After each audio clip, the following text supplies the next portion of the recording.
mode. Hello and welcome to our webinar today on how brand can help your SEO. I'm Chad Hill and I'm joined by a special guest today, Tom Marin, who I'll introduce in just a minute, and Adam Stetzer and the rest of the crew up in Rochester. Okay, good afternoon, Chad. It's a pleasure to be here. Welcome to the webinar. I have the whole team here on a very cold 10-degree day weather in Rochester. Say hello, everybody. Hello. Hey. Hi. We're huddling together for warmth. We're very excited to cover this topic. Well, let's jump right in. Well, let's talk about the agenda first here. I want to first of all set this up and just go through some of the ranking factors that are important in SEO today, and this is tied in off of the Moz survey that came out late last year. Talk then about engagement and why brand is required to accomplish some of those ranking factors. Then I want to have Tom talk to us about branding and especially the 4 Ps of branding. And we're going to try to tie this back to some tactical, practical things that all of us can do both on our own agencies as well as working with our clients, and then ultimately kind of tie it back to SEO and make sure everyone understands how that works. So on this slide, I pulled up again, this is the Moz local ranking factor survey that came out later last year.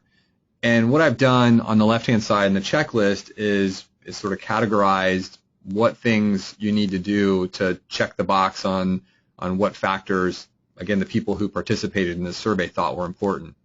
So the first one, the yellow one up here in this section, and actually both of the yellow ones are related to more local, specifically to local things. This yellow one is just simply claiming your business signals, primarily claiming your Google My Business listing, and then the darker yellow, which is good for 15%, are all of your external location signals, primarily making sure that you're getting your citations out there and that your name, address, and phone number are consistently referenced, which we've, again, discussed many times, but that's largely what we're doing with Yext. So with the local listings product, you're getting those first 2 components. The next 2 are ones that we've been talking about for many years. One are on-page signals, like 21% going into things like basically just good on-site optimization. They came back with another 18% focused primarily on inbound linking factors, inbound anchor text, linking domain authority, linking domain quantity, etc. And then there's this new kind of blue category over here, which we wanted to spend some time talking about today, which actually has been growing over the last couple of versions of this survey, but it's social signals and behavioral signals. So these are things like, for example, click-through rates from a SERP page, time on site, pogo sticking. Do people go to your page and immediately come back to the search results, as well as some of the social signals. Now, just the other day, John Mueller came out and again mentioned that or actually I think in the webmaster webinar, another person at Google said that social signals are not directly in the algorithm, or at least that's what they said. I know many people argue about this back and forth, but they certainly said that they help, and the way we think they always help is that the more your company or brand is getting mentioned and discussed, the more likely some of the direct signals like links back to the website and other things are going to happen, because the more you're talked about, the more likely that will be the case. So I wanted to cue that up and then sort of summarize this part before we get into the brand by saying that there's this new part here. So we've always talked about on-site optimization, definitely a big part of our services. We've talked about links and the importance of links. That's, again, always been a big part of our service, and the way you talk about that, the way you actually go out to promote your clients' websites and earn links, certainly changed, and it's definitely moved from years ago where it was more quantity over quality to certainly quality over quantity, but still a very important part of the algorithm. But this new one, engagement, some again would say this has been in there a long time, but there's a lot of people out there talking about engagement, whether it's literally there's some people trying to sort of cheat the system by going out and just getting clicks and paying micro workers to get clicks to your website to try to bump you up in the rankings. But again, we know that these things are the long run. It's always better to focus on building a real brand, a real company, because that's what's going to last over the long run and instead of the shortcut that goes away tomorrow.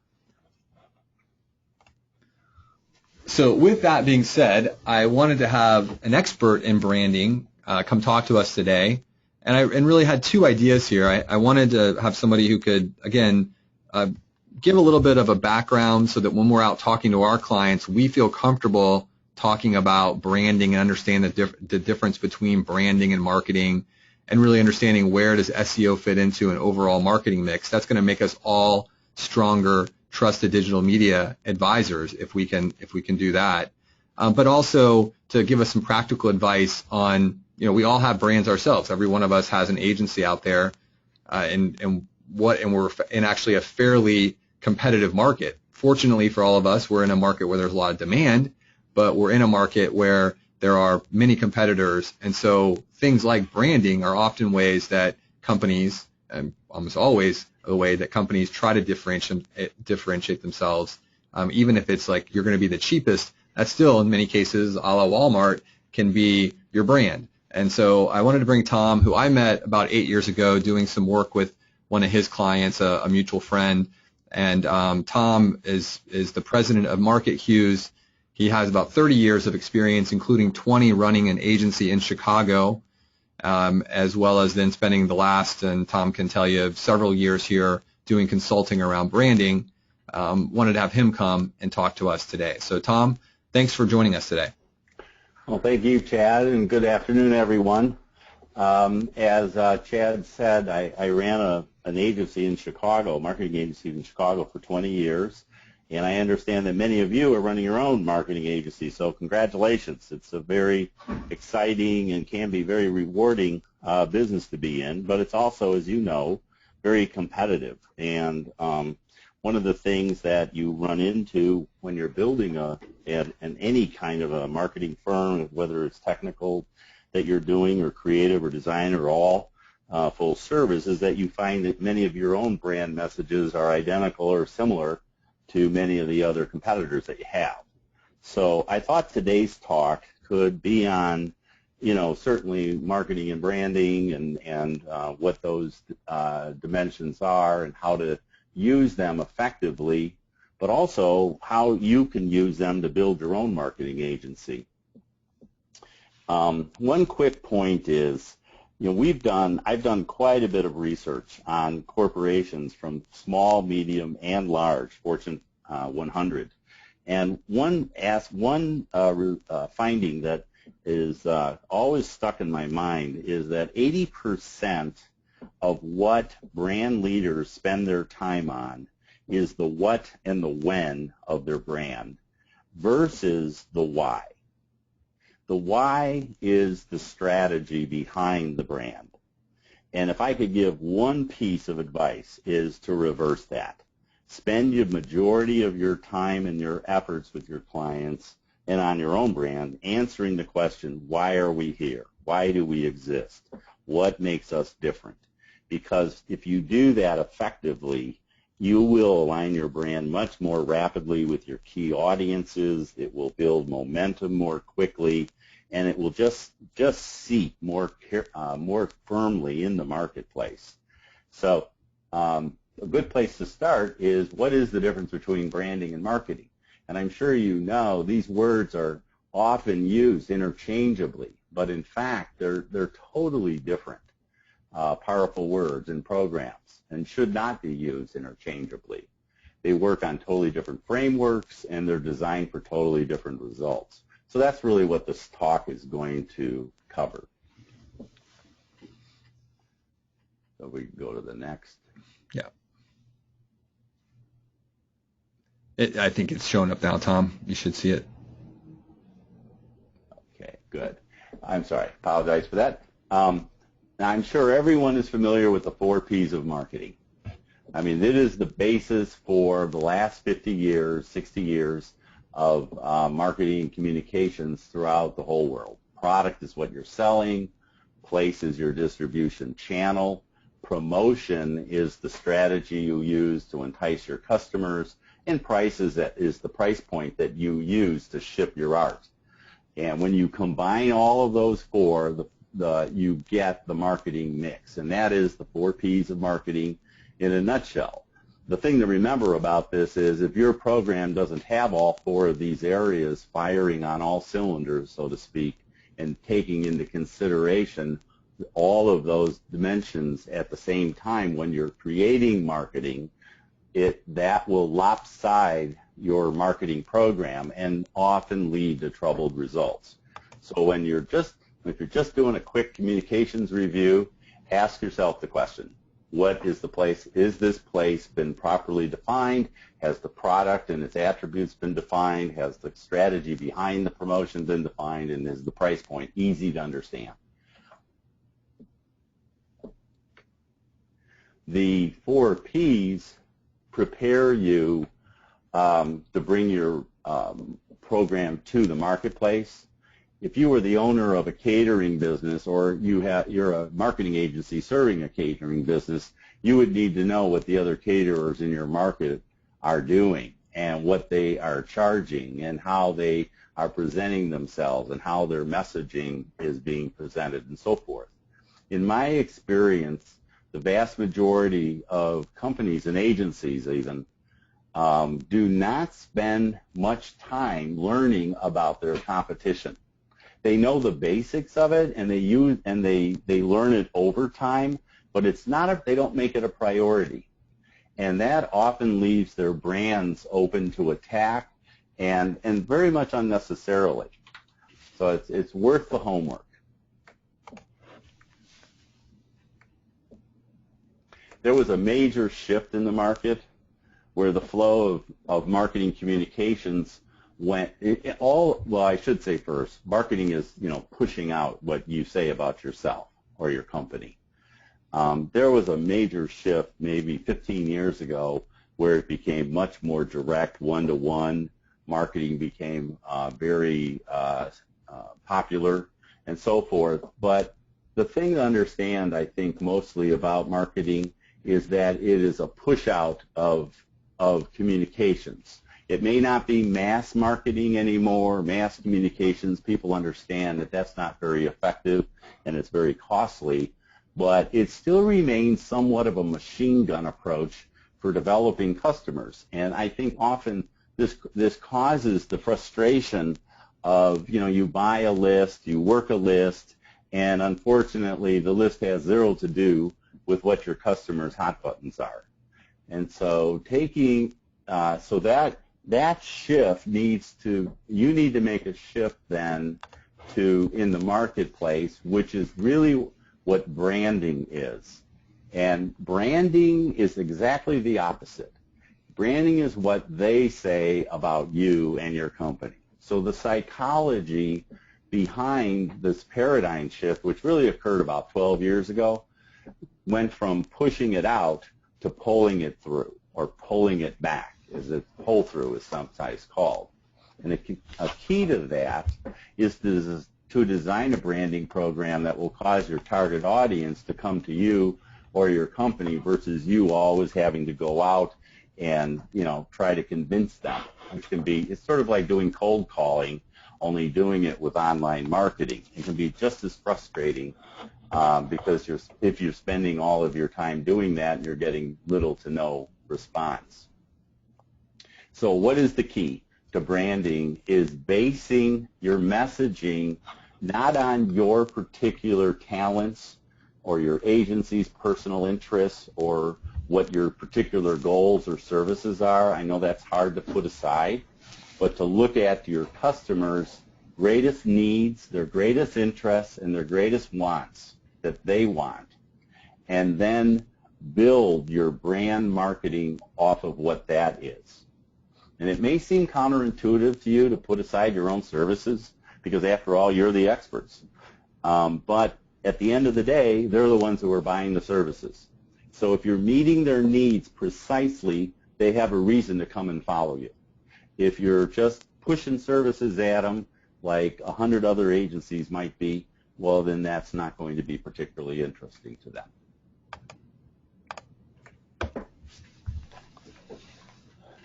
So the primary mission of marketing is to prepare the way for your target customers to learn about you and your company and your products based on how you can help them, knowing what their key interest is. Marketing gets you into the concert. Whereas branding is the concert. So the goal is not to do great marketing. The goal is to put on a concert that once they get there, they're really going to enjoy. And so you have to think about what kind of a concert do my key customers really want to go to. So your mindset becomes their mindset. And you do that by understanding your customers' greatest challenges. And the top brands, if you think about them, which are the top brands in the market? And what do they get? They get rewarded with tons of business because they figured out what both their customers do want and what they don't want. And they only provide what they want in an easy way, in a fun way, in a quick way. And then here's another key throughout all of their marketing and branding. A brand could easily be defined as the total experience that somebody has with your company and your products and services. So your company or your agency, or if you're building for others, and I'm kind of using that interchangeably here, is, they may call a customer service number, they may look at a website, they may visit your Facebook page, they may go to LinkedIn pages of your executives, they might order, download a white paper you've written or some how-to guide. You may have many different ways to interact with them. The key is to make it from the same company, in the same tone, and in the same way, which we're going to talk about in just a little bit. So they have a total experience. Hey, Tom, hold on one second. It sounds like we may have some tough technical difficulties here. Oh, okay. Hold on one second. Yeah, we dropped out, but we're back. But we're also seeing some of your IMs on the screen. Okay.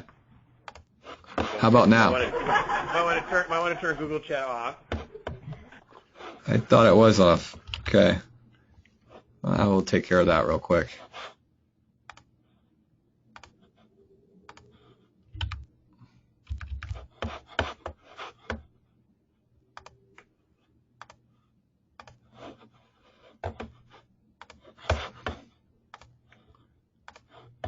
Okay. Adam, how's that? Do you guys see us and everything? Yeah, we're good. Thank you. Okay. All right, Tom. Sorry about that. Do you want me to advance to the next slide, or are we still here? Okay. Yeah, no. Okay.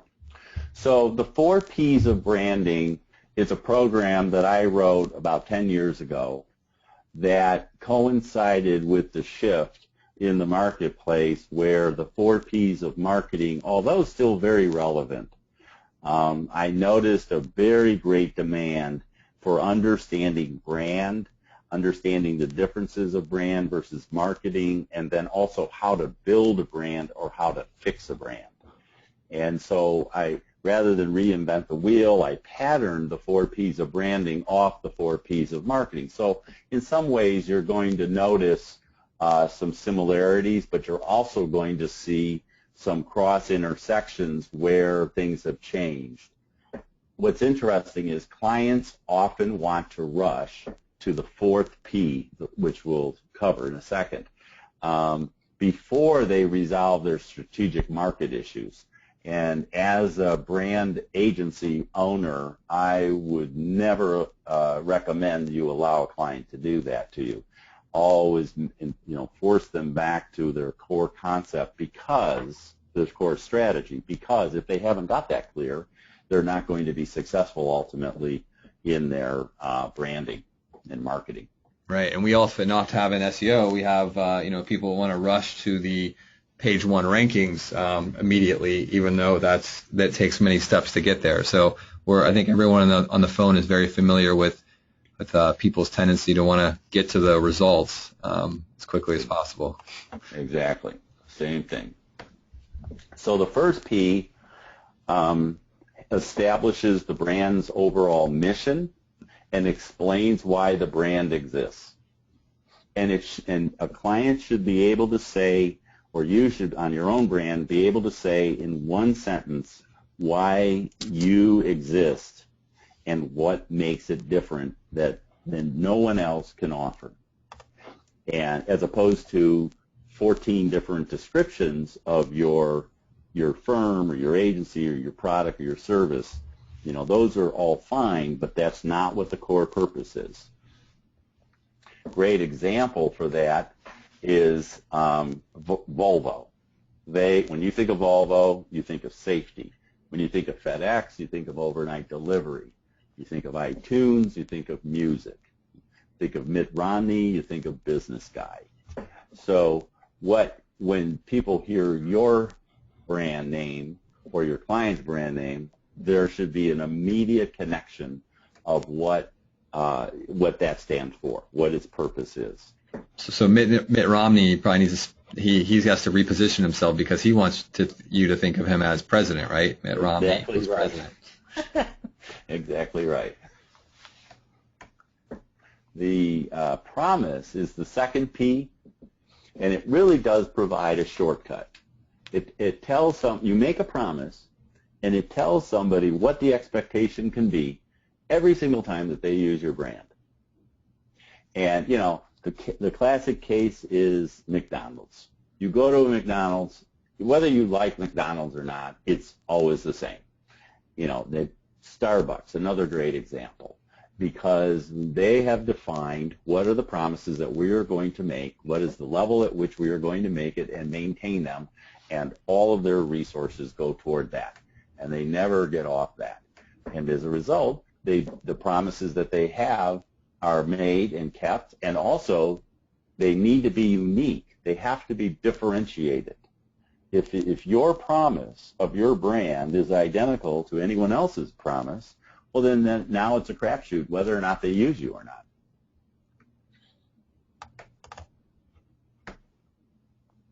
Again, going back to some examples, Volvo with safety, keeping it simple. Nike with that, athletics. Obviously these others are examples, freedom for Z, cool for Apple, business for Romney, maybe president. Those are just quick visuals that say this is who we are, this is what we stand for, and then repeat that. And that's what starts to build your brand. The third is personality. And I've often said that brands are an awful lot like people. And some people have multiple personalities and are not too enjoyable to be around. And brands can be the same way, where on some of the pages it looks like it's a very high tech, really advanced company. On other pages it's a friendly, warm customer service faces and vacation pictures. And then on another page it's back to the industrial features and benefits. So there are too many personalities. Whereas if you go into a Starbucks, it's the same basic atmosphere. And that's what you're looking for when you're designing a brand, is what is the personality? There are 40 basic personality characteristics that you can use in brand identity work. What is the personality? Is it edgy? Is it intellectual? Is it educational? Is it inspirational? Is it aspirational? Is it emotional? Whatever it is, that's what should be in all of your communications, regardless if it's in print or online or on media outlets. It should have all of these characteristics should be the same throughout. And how many of those can you have, Tom? One. Just one? Yeah. Wow.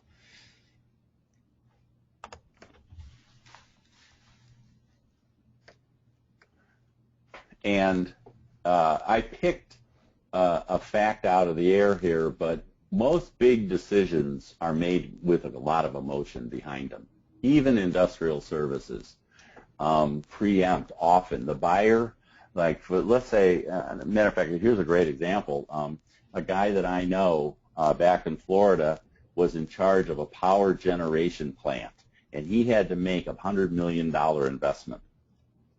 and it was purely science and physics behind his decision. But you know what really made his decision for one company over the next? How he felt about the people who were talking to him, and whether or not he felt good about it. Now, he didn't really think to himself, I'm going to make this decision based on my brand emotion score. He wasn't thinking in those terms. But the company that won their business, which was Mitsubishi, the reason he went with them is from the moment his first phone call all the way down to signing the contract, he felt very comfortable in their hands. And because it was such an enormous, gigantic decision, he could not be wrong, or he'd be gone. And a lot was riding on it. So when you're building a brand, it's the same thing. And when you're marketing other people's products, emotion has a lot to do with whether or not the brand will be successful or not. Yeah, that one resonates, especially, I mean, on two fronts. One, because we are marketers, I'd say, most of the people on the phone are more marketers than we are branding people. We usually are sort of on the tactical side. You definitely do realize that we are responsible for communicating that message, and we're, everything we do, because we do a lot of tactical stuff, has an impact on that company. And I know the other part of it that really resonates here on this particular point is that for us at HubShot at least, I'm sure many of the other agencies on the phone, that it comes to everybody in the company plays a part in delivering the brand, right? They all have a role in it. So it's sometimes hard to get your head around, but critical, I think. And the great example you always hear about is an airline. These guys spend billions of dollars, right, or maybe it's hundreds of millions, but they buy the planes, they get airport gates, all the logistics to get your baggage on the plane, everything else. But a lot of people's perception and feeling about a particular airline comes down to the flight attendant on the plane, right? So hundreds of millions of dollars were deployed, things had to go off perfectly, but your whole impression of that company is based on the flight attendant. So it's a really critical thing to get that all going right. And Southwest, just to follow up on that, Southwest Airlines figured that out. Right. I mean, if I have a choice of flying somewhere, I would rather fly Southwest, just because they're entertaining, they're nice, they don't act like they're doing me a favor if I ask them for something. They're really a great airline. And I think the pendulum is actually swinging back. If you go back 50 years ago, people valued high customer service. That was like the serviceable norm that people lived by. Then when online transactional came into being, less and less people, the people component sort of left it and left. And I think a smart agency today will, and I think it's the pendulum swinging back, will provide that custom service and that personable service and make all of this technical stuff easy to understand, and that will make clients say, you know what, I'm going with this guy, because they're making this easy, I feel trusting toward them, and you're building the loyalty of the brand at the same time. Great point. Okay. So, and that leads us to the last P, which is the platform. And of course, as we said earlier, most clients want to start here, which is understandable because they want to get their products and markets out, into their markets and so forth. However, before you develop a platform, you need to know what your purpose is, your promise is, and the personality is before you start developing it. Once you've done that, then all of the characteristics of the first three Ps should be found in the platform, regardless of where it is. And if you do that, that incrementally grows your brand by being consistent and by bringing all the characteristics that you need to build a brand with you in all aspects of the platform.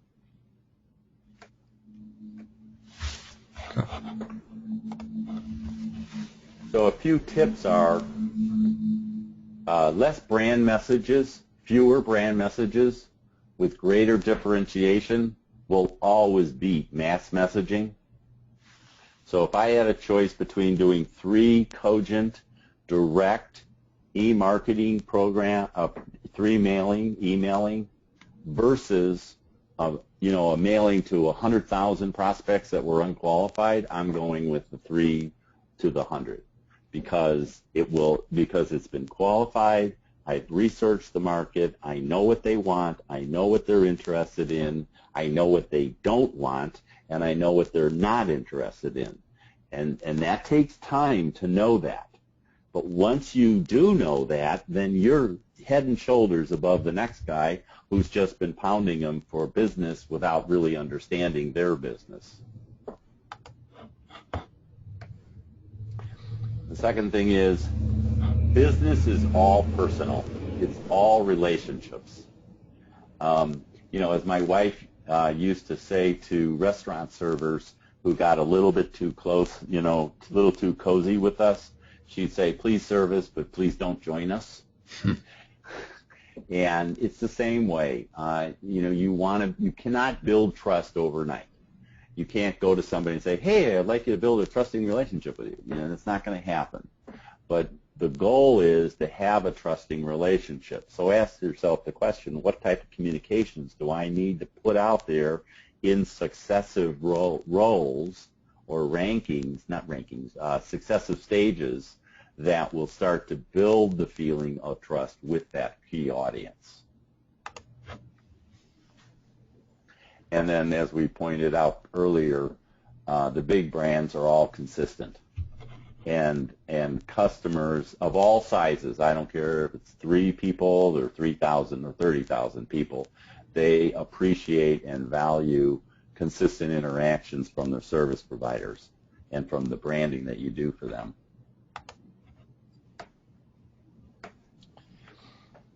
When we're asked to build a brand from scratch, in other words, for a startup, for a new division, a new product, we work from the inside out. If you cannot answer in a strong, convincing manner what the purpose of the brand is, you really shouldn't start. But it is an inside-out event. When we are asked to, and we go to the next, when we ask to fix a brand, in other words, let's say somebody has a brand problem and they really cannot figure it out, we start with the outer ring and we ask ourselves the question, are they doing anything wrong in these channels? Are they talking in one voice, or do they have confusing messages? Are there conflicting messages? We do this when we do a communications or brand review, and we look and we'll line up all the different, and often we'll find as many as 12, 15 different personalities, 10 or 15 different messages. It's because they're not doing it in a marketing cohesive way. What they're doing is they're just putting little bits and pieces out all over the place. And yes, they're out all over the place, but there's not a consistency of message. If, on the other hand, everything checks out and everything is fine from their outer ring, then we go to the next ring in, and we look at the personality, and we ask similar questions. Are they using one personality? Or is this Sybil? There's like 14 different personalities. Then if that checks out and it doesn't lead us to the answer, we go down to the promises that we're making, and we will say, is this an objective promise, a subjective promise? Is this an emotional promise? There's all different types of promises that you can make. Time promise, expected delivery, for instance. All these different types of things. Is there anything that is conflicting with each other that they're putting out there? And then if all else checks, then we go and we seriously question whether this brand should be allowed to continue. We did a brand assessment for a very large industrial company that had 150 brands and had been in business for 100 years, and we strongly urged them to close 85 of them because all of the revenue was coming from just 15 of the brands, and the other ones were just augmentary, supplemental, and it was a huge deal. But the brands that we told them to close had long since been in decline. You know, there's 5 stages of brand, and the last one is decline, gone. No, there was hardly any sales. There was $1 million of inventory sitting on their shelves that they hadn't moved, that they could sell for $1 million in raw material, but they couldn't let go of these brands because they had been in the family, so to speak, for so long. So I don't know if you get into this sort of thing, but brands have a life cycle. And so you could actually challenge whether or not your brand, the way they're doing it, is relevant anymore. It might have been relevant 5 years ago, but it may not be relevant today. And I'm sure you know, most big brands refresh themselves every 10th year. So, you know, Quaker Oats is a great example, great case study. You know, you see them refreshing their brand every 10th year. So many engagements end with you recommending different things that they're doing. We have just some final points. You know your core purpose, keep it simple, build the platform based on those 2 things. Realize that you're the brand. It's not a theoretical thing. It's you, and keep your promises. Always keep your promises. Nothing kills a brand faster. Tom, I wanted to, this is great stuff, and I just thought it'd be interesting to bring a couple of these back to some real-world examples, at least one that I can think of very recently. And I don't think that I really approached it from the same kind of discipline that you've laid out here, but we had a client who had started this company, and they were paying us for SEO and paid search, and they weren't really getting any conversions. We had a session, an escalation, a session where we sat down and we looked at it and we said, what does this company stand for? We went to their website and it had a lot of words on it and it had all these promises. I mean, they guaranteed and promised, and they basically had sort of pulled out a couple business books and just kind of put everything possible on this website, but it didn't really nothing was hierarchically there to say, what do we stand for and why are we different? And we got on the phone with these guys and in a kind of a white labeled fashion and sat down with them and said, tell us why you're different. And the first thing that was very interesting was that no one could agree, which I'm sure you go through all the time. No one could agree why they were different. And we kind of went through it, and finally we got a list of 5 or 6 things. And without a whole lot of time, we just sort of jotted down a better approach, a better hierarchy. Why does it matter? And we call it a lot of call to action. What's the call to action? Why do you, and again, this is very tactical, but why should someone care about what you're talking about? And by just doing a very simple landing page and paid search, we're able to, not get miraculous results for them, but we went from literally 0 conversions to a reasonable number of conversions where the program started to pay for itself. And then, I think they saw that, oh yeah, we do need to be they actually realized by us making those changes, they came back 30 days later and said, oh, now we understand what our differentiation is. We're the guys who actually, our typical customer is going to their bank and it's a fairly complicated service that the regular bank guy doesn't really understand that well. But the reason they're calling us is because we actually are experts in this, and that we know everything there is to know about it, and we can answer all their questions. So, their kind of position, their place was the experts in this one product that they didn't even know that's what they were until we kind of did an initial, actually very tactically, did a change to their landing page. So, again, I know what we talked about here, just to kind of bring it back to people on the phone. I think it's important that you may not apply the exact discipline, Tom, that you just talked about, but that a lot of these things we have to think about every day and try to understand and turn things around. And I think the best way to do it is to often turn the lens around, telescope around, and think about who's on the other end of the search. What do they really want? And if you can put yourself in their shoes and understand their persona, you're going to be much better at being able to do this stuff. And I know you've got a couple tips here, so I'm going to go to the next slide, but it was very poignant for me to say that. Yeah. One of the quick ways that if you're running an agency and you have this gnawing question in your mind about, boy, I wonder if these guys are really on the right track. If you do a quick survey of the internal organization, different people up and down, get like 5, 10 different little 20-minute interviews that you put together within the organization and ask 5 questions. So it only takes 15, 20 minutes.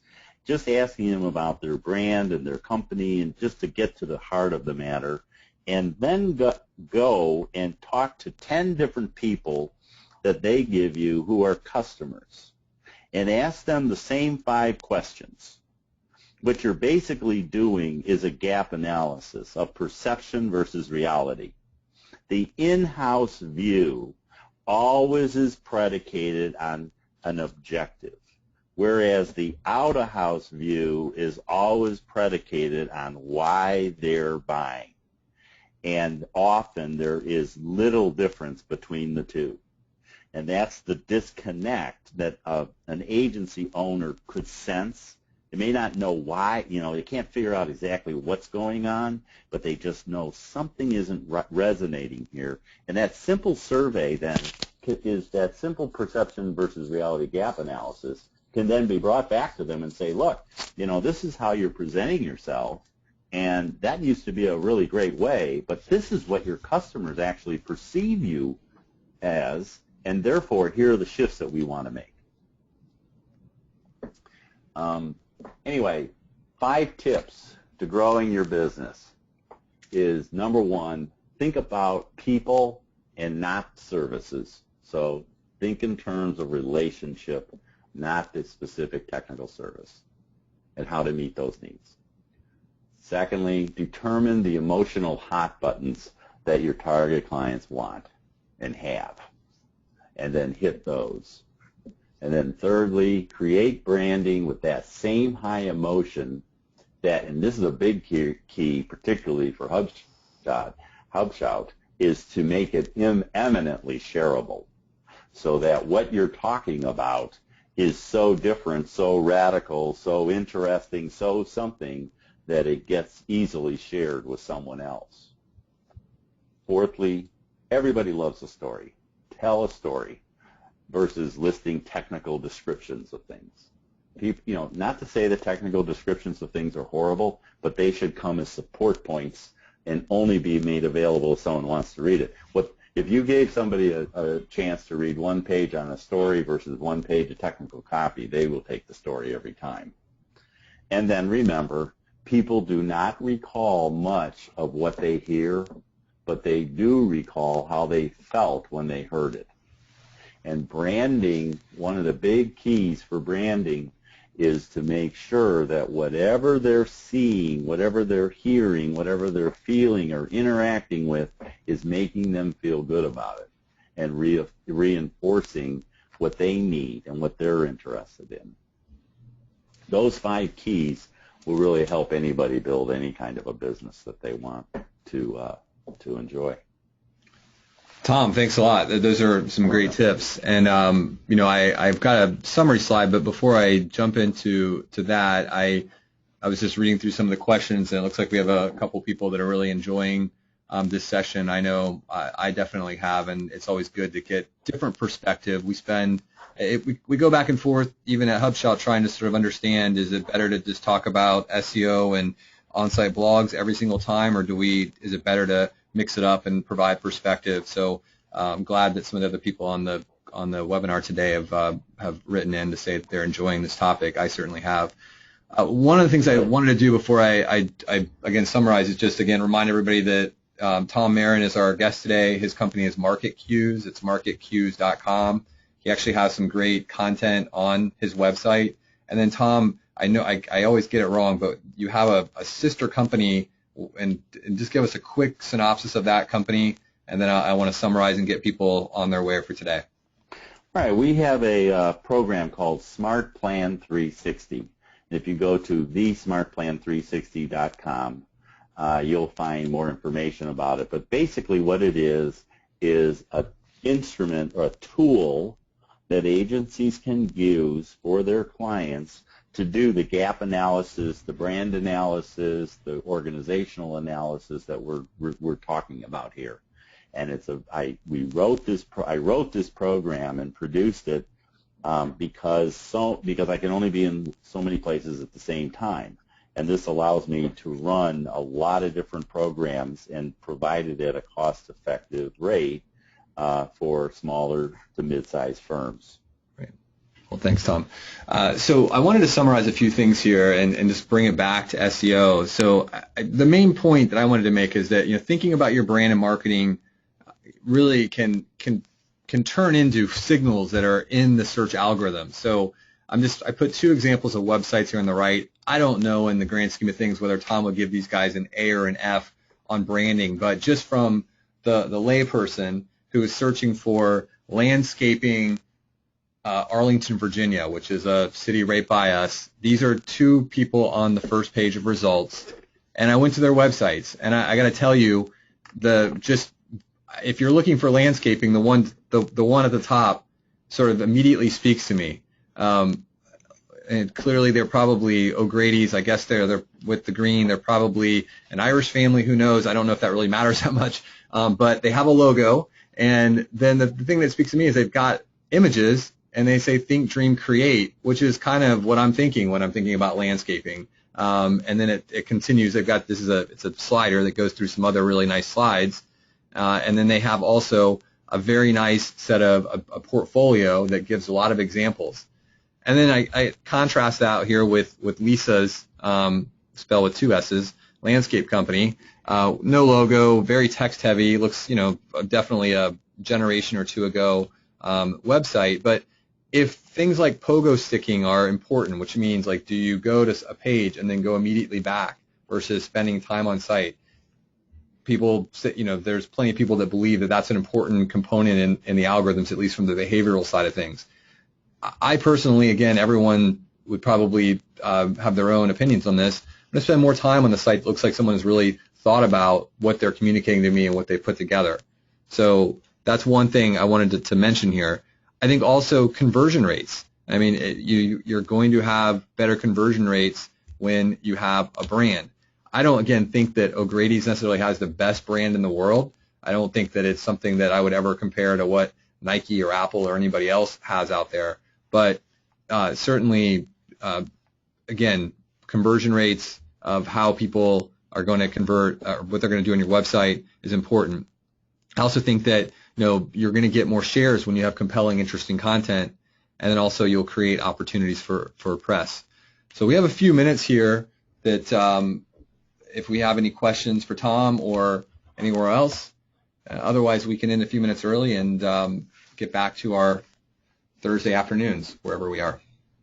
Yeah, Chad, the chat window is mostly quiet except for people saying, this is excellent, absolutely, this guy really knows his stuff, so thank you for the feedback. I think those are great compliments. And, Chad, I would just reiterate what you're saying here about the linkage between working on the brand in earnest and SEO signals. We're way deep into this business, so every day people are asking us, I want to understand the signals better, I want to game them, I want to manipulate them, and we say to them every single day that's the wrong approach. And Google's come out and said it, work on the brand and don't worry about the signals, and it's easy to brush that off and say that's what they want you to believe, but when you think through what you just said, Chad, in that example, it's really true.